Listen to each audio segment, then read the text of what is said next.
Hey guys, Luke here, welcome back to episode 2 of Win 1 Take 1. The concept of this series is to just go through and try and play through all the NRL sides, maybe even some other sides, and if we beat them, we take some of their players.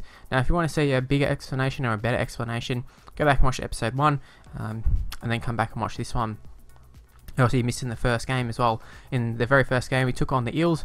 We end up getting Ken Seo, Ben Roberts and Fuifui Moi Moi, and it's at random as well, so I don't get to pick. Obviously I would have picked Jared Hayne if I wanted to get the best players, Chrissy Sando maybe. Moving on to this game, this is our second game. West Tigers were 15th in the NRL in 2013, and this is the team they put out. Now I don't think it's the exact side because I've got like Curtis Sirenan was playing halfback in this. It must have been one of the ones I've just mucked around with when I was doing round previews and all that sort of stuff, but Sirenan has played halfback at stages, so it's not too out there. Fuifui Moi Moi, he's through 4 minutes through, just belts the shit out of Tim Moulton, and it's a very nice shoulder barge, and we end up going and scoring, as we'll get my words filtered up there, but really nice try there. And Ben Roberts, who's new to our side, another one of our new recruits, slots it over.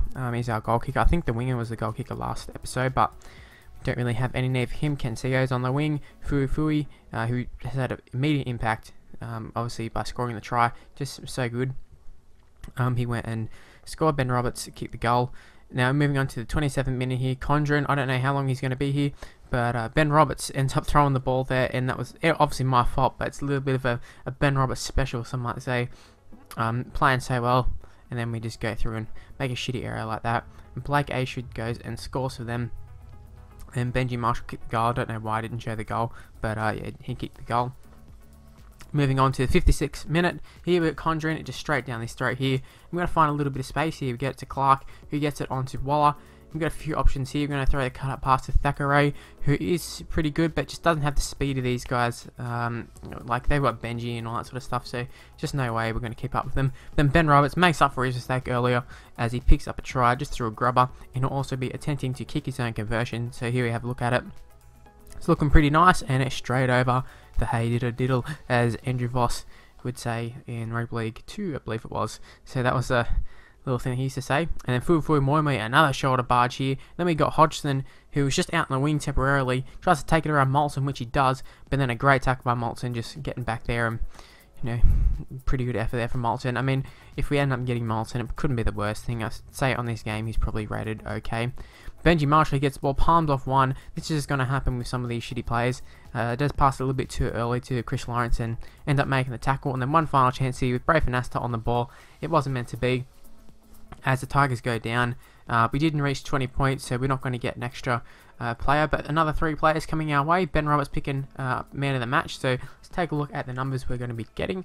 So we get 3, 3 and 7, and at that stage I was sort of a little bit weirded out, so I just redrew again. So we got 3, 4 and 7. So let's go and have a look at who were number 3. And number 3 is Blake Ashford, and obviously number 4 was the other centre. But Blake Ashford, he's a pretty decent pickup. Hasn't got the best speed, but he's got good versatility, so he can play in the forwards as well for me. Well, at least that's why I'm going to do it anyways. Then we pick up Chris Lawrence, who I think he's really good in this game. He's got great speed, so he should come in and very handy, especially if we don't have any centres. And then moving on to Curtis Sirenan, not the best pickup. I'm not very happy with him, but it is what it is. He's there. I believe we forget to put him in the side straight away, but Chris Lawrence and Blake Ashwood just slot straight into the centres. So we've got nearly a backline of proper players. I think we've got Ken Seo on the wings, and then the centres we've got Lawrence and oh my god, just see his name, Ashford, you can see it here, and Ben Roberts 5'8", Fuifui Moi Moi is the prop. So that's all the players we have, and Sirenan wasn't in the side. I forgot to do it. We do eventually play him, but for now not in the side, and it's probably not a bad thing because he's not a great player in this game.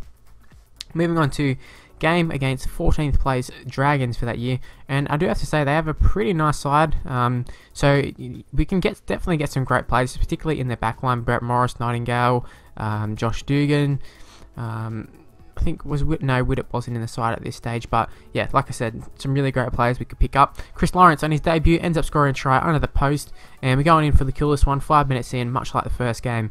Just some shoulder barges and some holes were created, and there's another try scored. So hopefully we don't let off like we did last time. No Ben Roberts offloads that go for intercepts. that'd be very much appreciated. So yeah, hopefully we can just have a very solid game. If we can get 20 points, that'd be awesome. But we start that off very well, straight from the kickoff. We get a high shot, and then Chris Lawrence, he threw a gap here, and we're going to take it back into the middle here. So we got Hodgson, gets it into Bate, and then over to Payne. Payne's going to get it to Clark, and Clark's going to score here. Just a pretty well worked try, and it seems weird me talking as if you're supposed to know some of these players. But if you haven't realised, these are from the Gateshead Thunder. Not that you would really know who they were, but first episode I kind of explained what it was. But Ben Roberts, he's going to go and convert the try, which, you know, you just saw that. And he's 2 from 2, so very early on we've got 12 points. Just going to get another 8 points to keep the lead, and we got 4 points for us. There was a chance of an intercept probably there with Moi Moi. Marin goes through. The attempted tackle from behind didn't work out, but we ended up tackling him with the fullback. And then there's a 40-20. Not too many 40-20s come against me, but it did this time. And then Ben Craig goes through, and he ends up scoring, and he'd be actually a pretty good pickup for us. But so disappointing just to concede before halftime, as Josh Dugan's going to look at slotting the conversion, which he does. And I always forget Josh Dugan kick goals, but yes, he can.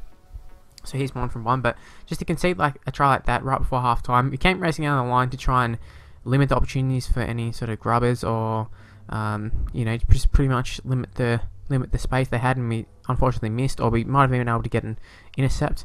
Obviously it didn't happen, but Josh Dugan just split us right there, and then an offload, he's also going to split us again, and we have Harrison going through. Brett Morris is going to get tackled, maybe a chance for an offload just before, but it's not going to come at this stage. And then Morris is going to play the ball, and then got to put up a nice little kick here. And then Morris himself is going to get straight under this, and they're going to score that. It was so frustrating to be up 12-0 and then to potentially be at 12-all. I mean, it's not going to happen because this conversion is going to go wide. But at the same time, the fact that it nearly happened, a little bit frustrating, because I don't think that Dragons have been particularly that good.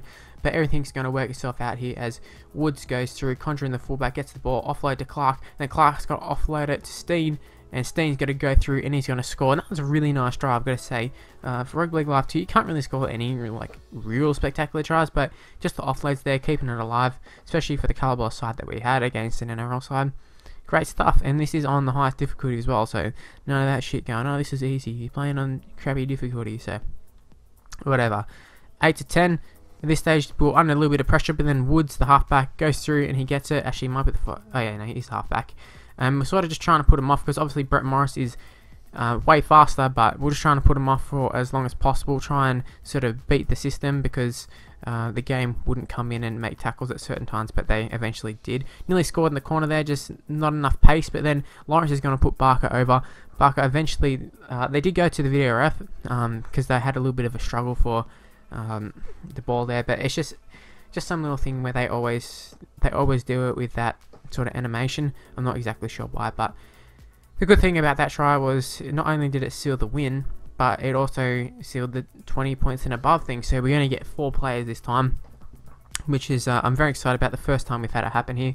So you can see we're picking 4 players, and we've also got distinct there, so you should get 4 stick numbers every time. So we got a fullback, a winger, a centre, and a lock forward. So we've already got 2 centres, so obviously one of them is going to have to shift somewhere. But I'd say the centres that we've got here are probably better than the second rows we got in the main side, so they'll probably shift there. But first player we got was Josh Dugan, followed by Jason Nightingale. Now on to Matt Cooper, who, you know, another good pickup.